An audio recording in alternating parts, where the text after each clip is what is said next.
You're watching Fox 35 News Plus, streaming on Fox Local.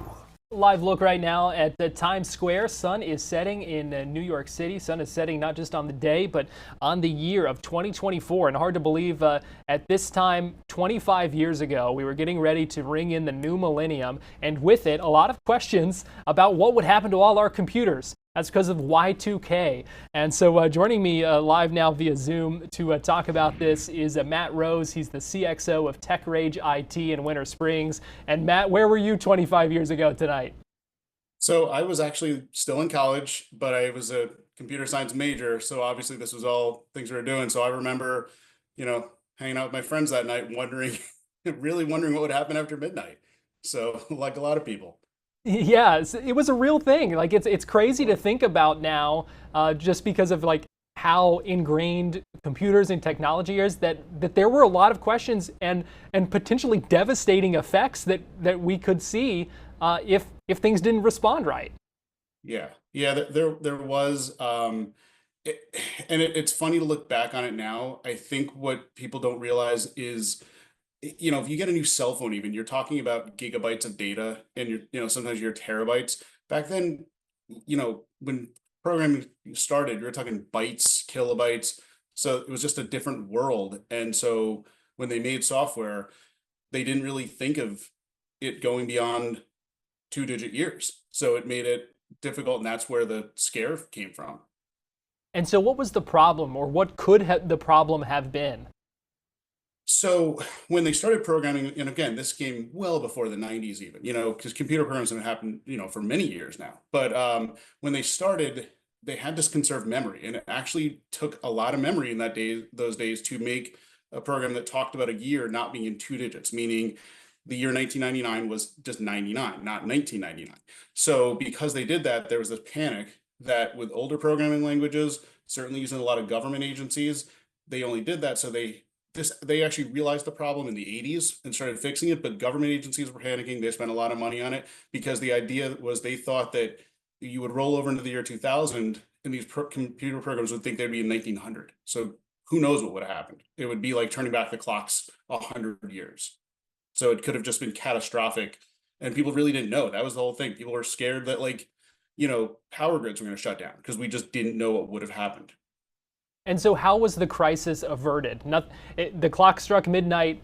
We didn't see widespread issues. Why was that? So the programming languages and the programming that was saving, that had to worry about the code that was potentially using memory, a lot of that was using government. So the government spent a ton of money in the late 90s fixing this. So they just got their stuff fixed primarily. What a lot of people didn't realize is with the programming languages like Java that came around in the mid 90s, they came out late enough, they knew this was a potential issue, so they were already fixed. So a lot of newer software that was out there was already built on better software. So realistically, we obviously panicked for no huge reason, but it's one of those things where maybe it was good that we did panic because we just didn't really know. But I think at the end of the day, we actually did a lot of over preparing, a lot of notifying people for luckily something that didn't happen. But I think the efforts the government made in investing over the number of years before then, the fact that new programming languages were developed that were just better and more built for future proofing that people were starting to use helped us a lot.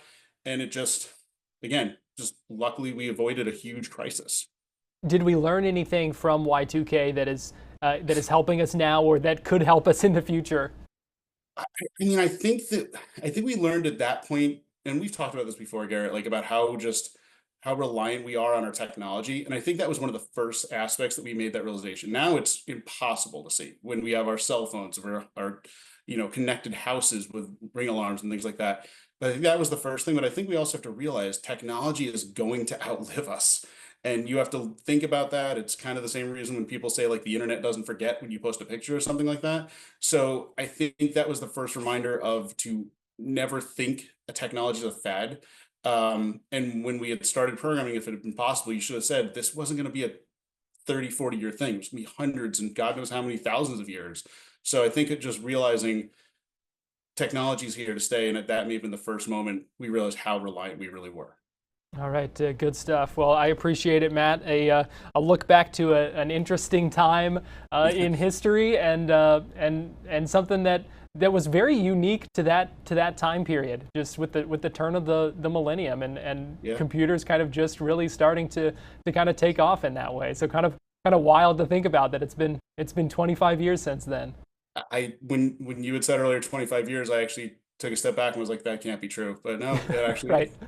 I double checked, did the math on not a calculator, but on my phone, which was also would have been unheard of at that point 25 years ago. So, well, Matt Rose, CXO of Tech Rage IT, we appreciate you joining us, and happy New Year to you. You too.